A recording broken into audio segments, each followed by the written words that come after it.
विठू माऊलीने दिलेला शब्द. पंढरपूरपासून काही अंतरावर असलेला एका छोट्याशा गावात गणू नावाचा गरीब शेतकरी राहत होता. त्याचं घर मातीचं, संसार साधा, पण मन मात्र विठ्ठलाच्या भक्तीने भरलेलं. रोज पहाटे उठून तो तुळशीला पाणी घालायचा आणि हात जोडून म्हणायचा, विठू माऊली, माझ्याकडे काही नाही, पण माझं मन तुझंच आहे. 1 वर्ष दुष्काळ पडला, शेत वाळलं, घरात धान्य संपलं. गावातील लोकांनी देवावरचा विश्वास सोडायला सुरुवात केली. पण गणू म्हणाला, माझी परीक्षा असेल तर मी तीही हसत स्वीकारेन. माझा विठ्ठल मला कधीच एकटा सोडणार नाही. एके दिवशी संध्याकाळी जोरदार पाऊस सुरू झाला. त्या पावसात एक वृद्ध वारकरी पूर्ण भिजलेला गणूच्या दारात येऊन म्हणाला, बाळा, आजची रात्र तुझ्या घरी थांबू का? गणूच्या घरात फक्त 2 भाकऱ्या होत्या, एक त्याच्यासाठी आणि एक त्याच्या बायकोसाठी. तरीही तो हसत म्हणाला, या बाबा, आधी जेवण करा. पाहुणा म्हणजे देवच असतो.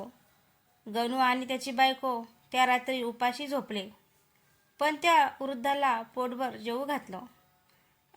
मध्यरात्री अचानक घरभर एक दिव्य प्रकाश पसरला. घरभर एक दिव्य प्रकाश पसरला. गणूने डोळे उघडले आणि त्याच्यासमोर उभा होता तोच वृद्ध. पण आता तो साधा वृद्ध नव्हता. त्याच्या अंगावर पिवळा पितांबर होता, गळ्यात तुळशीची माळ होती, हात कमरेवर. स्वतः विठू माऊली गणूच्या समोर उभे होते. गणूचे डोळे पाणावले. तो त्यांच्या चरणी कोसळला. गणू विठू माऊलीच्या चरणी रडत म्हणाला, माऊली, माझ्याकडे धन नाही, वैभव नाही, फक्त तुमच्यावरचा विश्वास आहे. विठ्ठल हसले. त्यांच्या चेहऱ्यावरचं ते संपूर्ण घर उजळून टाकत होतं. ते म्हणाले, गणू, मला सोनं चांदी नको रे, मला भक्तांच्या मनातील प्रेम हवं. तू आज स्वतः उपाशी राहून एका अनोळखी माणसाला अन्न दिलंस, म्हणून मी तुझ्यावर प्रसन्न झालो आहे. हे ऐकताच गणू आणि त्याची पत्नी नम्रपणे हात जोडून उभे राहिले. विठू माऊली पुढे म्हणाले, आज मी तुला एक शब्द देतो. जोपर्यंत तू प्रामाणिकपणा, दया आणि भक्ती सोडणार नाहीस, तोपर्यंत तुझ्या घरात अन्नाची आणि आनंदाची कमतरता कधीच भासणार नाही. इतकं बोलून विठ्ठलाने गणूच्या डोक्यावर हात ठेवला. क्षणातच ते अदृश्य झाले. पहाट झाली. गणू नेहमीप्रमाणे शेतात गेला. पण आजचं दृश्य पाहून तो थक्क झाला. कालपर्यंत कोरडी पडलेली जमीन हिरवीगार झाली होती. शेतभर सोन्यासारखं पीक डोलत होतं.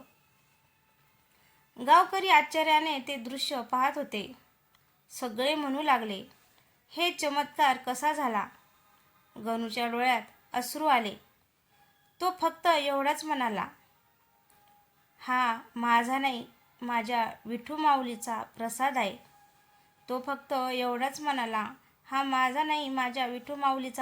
आहे.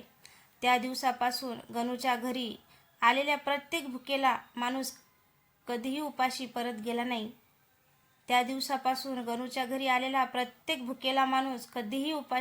गेला नाही. पण गणूची परीक्षा अजून संपलेली नव्हती. एक श्रीमंत सावकार गणूच्या या चमत्कारामागचं रहस्य जाणून घेण्यासाठी गावात येणार होता. गणूच्या शेतात भरघोस पीक आल्यानंतर त्या चमत्काराची बातमी आसपासच्या गावात पसरली. एके दिवशी गावात धनाजी नावाचा श्रीमंत सावकार आला. त्याला देवावर अजिबात विश्वास नव्हता. तो गणूला म्हणाला, हे सगळं विठू माऊलीमुळे नाही, नशिबामुळे झालं आहे. जर तुझा देव खरा असेल तर उद्या माझ्या डोळ्यासमोर चमत्कार करून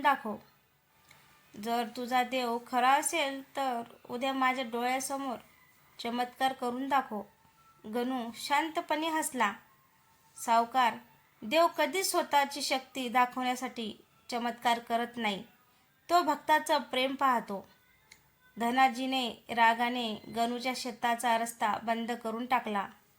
गावकऱ्यांनी धमकी दिली की जो कुणी गणूला मदत करेल त्याला मी कर्ज देणार नाही.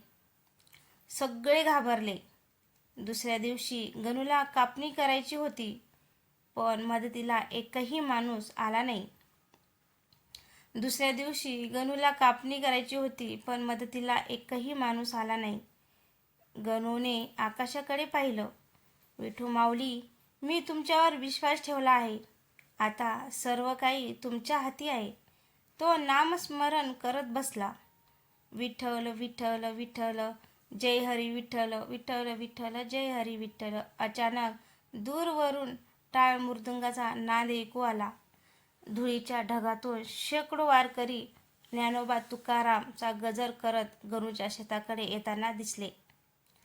क्षणात त्यांनी संपूर्ण शेताची कापणी करून धान्याचे ढीग लावले. धनाजी सावकार हे दृश्य पाहून थक्क झाला. तो धावत गणूकडे आला, पण त्याने मागे वळून पाहिलं तर एकही वारकरी तेथे नव्हता. संपूर्ण शेत शांत होतं. धनाजीच्या अंगावर काटा आला. त्यांच्या डोळ्यात पाणी आलं. तो गणूच्या पायाशी पडून म्हणाला, आज मला समजलं, विठू माऊली भक्ताला कधीच एकटं सोडत नाही. गणूने त्याला उठवलं आणि म्हणाला, देव सर्वांचा आहे. त्याच्याकडे जाण्यासाठी फक्त प्रेम, श्रद्धा आणि नम्रता लागते.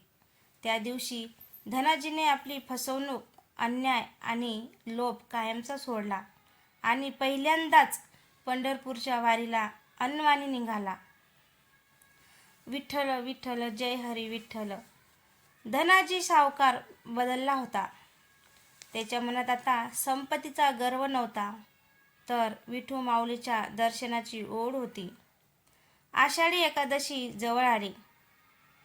गणू, त्यांची पत्नी आणि धनाजी तिघेही वारकऱ्यांच्या दिंडीत सामील झाले. टाळ मृदुंगाच्या गजरात संपूर्ण रस्ता दुमदुमून गेला होता.